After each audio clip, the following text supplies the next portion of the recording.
ಮಂಗಳೂರಿನಲ್ಲಿ ಮುಂಗಾರು ಮಳೆಯ ಅಬ್ಬರಕ್ಕೆ ಸಂಬಂಧಪಟ್ಟಂತೆ ನಾವು ಒಂದೊಂದೇ ಡೀಟೇಲ್ಸ್ ಅನ್ನು ಕೊಡ್ತಾ ಇದ್ವಿ. ಈಗಷ್ಟೇ ಕಾಂಪೌಂಡ್ ಕಾರಣಕ್ಕೋಸ್ಕರ, ಕಾಂಪೌಂಡ್ ಕುಸಿತಕ್ಕೋಸ್ಕರ ಏನೆಲ್ಲ ಅನಾಹುತ ಆಯಿತು ಅನ್ನೋದನ್ನ ಹೇಳ್ತಾ ಇದ್ವಿ. ಇನ್ನೊಂದು ಕಡೆಗೆ ಅಪಾರ್ಟ್ಮೆಂಟ್ನ ಹಿಂಬದಿಯಲ್ಲಿದ್ದಂತಹ ತಡೆಗೋಡೆ ಕೂಡ ಕುಸಿದು ಹೋಗಿರೋದ್ರ ಡೀಟೇಲ್ಸ್ ಇದೆ. ಮಂಗಳೂರಿನಿಂದ ನಮಗೆ ರಿಪೋರ್ಟ್ ಸಿಗ್ತಾ ಇದೆ.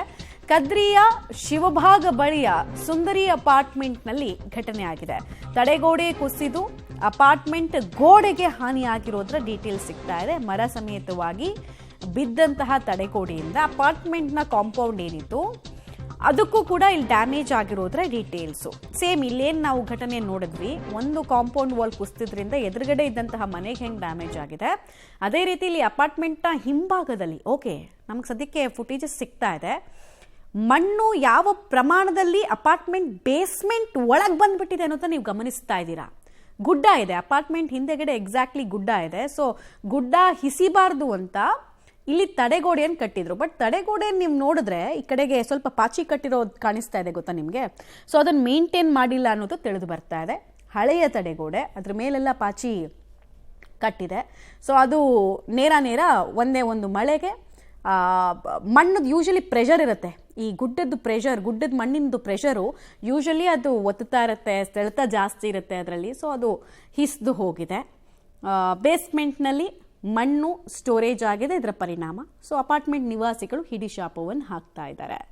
ಆಮೇಲೆ ಇದಕ್ಕೆಲ್ಲ ಪರ್ಮಿಷನ್ ಇತ್ತಾ, ಈ ರೀತಿ ಇಷ್ಟು ಗುಡ್ಡದ ಪಕ್ಕದಲ್ಲೇ ಹಿಂಗೆ ಅಪಾರ್ಟ್ಮೆಂಟ್ ನಿರ್ಮಾಣ ಮಾಡೋದಕ್ಕೆ ಅನ್ನೋದು ಕೂಡ ನೆಕ್ಸ್ಟ್ ಕ್ವೆಶನ್ ಬರುತ್ತೆ.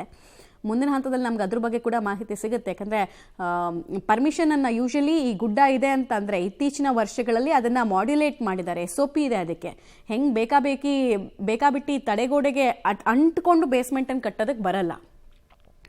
ಡೀಟೇಲ್ಸ್ ಕೊಡ್ತಾರೆ ಸುಕ್ಪಾಲ್, ನೇರ ಸಂಪರ್ಕದಲ್ಲಿ ಮತ್ತೆ ಜಾಯ್ನ್ ಆಗ್ತಾರೆ. ಸುಕ್ಪಾಲ್, ಇಲ್ಲೂ ಕೂಡ ನಾವು ನೋಡ್ತಾ ಇದ್ದೀವಿ ಕಂಪ್ಲೀಟಾಗಿ ಬೇಸ್ಮೆಂಟ್ಗೆ ಬಂದು ಗುಡ್ಡದ ಮಣ್ಣು ಬಿದ್ದಿದೆ.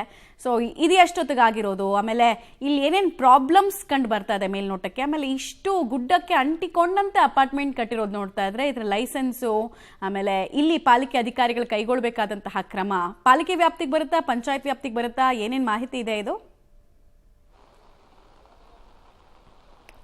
ಮಮತಾ, ಮಂಗಳೂರಿನ ಕದ್ರಿ ಶಿವಭಾಗ ಅನ್ನುವಂಥ ಪ್ರದೇಶದಲ್ಲಿ ಈ ಅಪಾರ್ಟ್ಮೆಂಟ್ ಇರುವಂಥದ್ದು ಮಂಗಳೂರು ಮಹಾನಗರ ಪಾಲಿಕೆ ವ್ಯಾಪ್ತಿಯಲ್ಲೇ ಇರುವಂಥದ್ದು. ಇದು ಪರ್ಮಿಷನ್ ಕೊಡುವಂಥ ಸಂದರ್ಭದಲ್ಲಿ ಅದರ ಆಳವನ್ನು ಗಮನಿಸಿದ್ರೆ ನೀವು ದೃಶ್ಯದಲ್ಲಿ, ಅಲ್ಲಿ ಬೇಸ್ಮೆಂಟಿಗಾಗಿ ಆಳವನ್ನು ಮಾಡ್ತಾರೆ. ಇದು ಲೆವೆಲ್ ಆಗಿರುವಂಥ ಒಂದು ರಸ್ತೆಯ ಲೆವೆಲ್ ಆಗಿರುವಂಥ ಒಂದು ಜಾಗ ಇದ್ದರೆ ಅಪಾರ್ಟ್ಮೆಂಟ್ ಕಟ್ಟುವಂಥ ಸಂದರ್ಭದಲ್ಲಿ ಕೆಳಭಾಗದಲ್ಲಿ ಪಾರ್ಕಿಂಗ್ ಮಾಡುವಂಥ ಏನು ವ್ಯವಸ್ಥೆ ಇದೆ ಅಲ್ಲಿಗೆ ಇವರೊಂದು ಹೊಂಡವನ್ನು ಮಾಡಿರ್ತಾರೆ.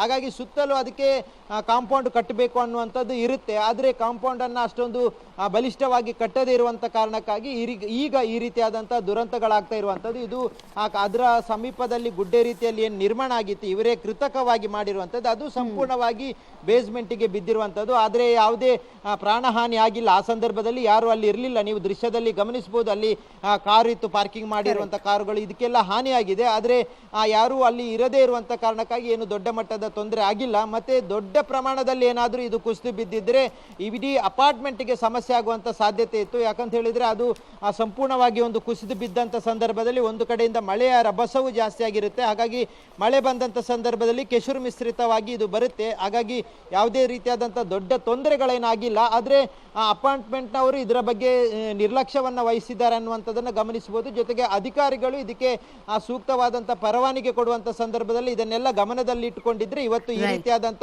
ತೊಂದರೆಗಳು ಎದುರಾಗ್ತಾ ಇರಲಿಲ್ಲ. ಮಮತಾ, ರೈಟ್. ಧನ್ಯವಾದ ತಮ್ಮೆಲ್ಲ ಮಾಹಿತಿಗಾಗಿ ಸುಕ್ಪಾಲ್.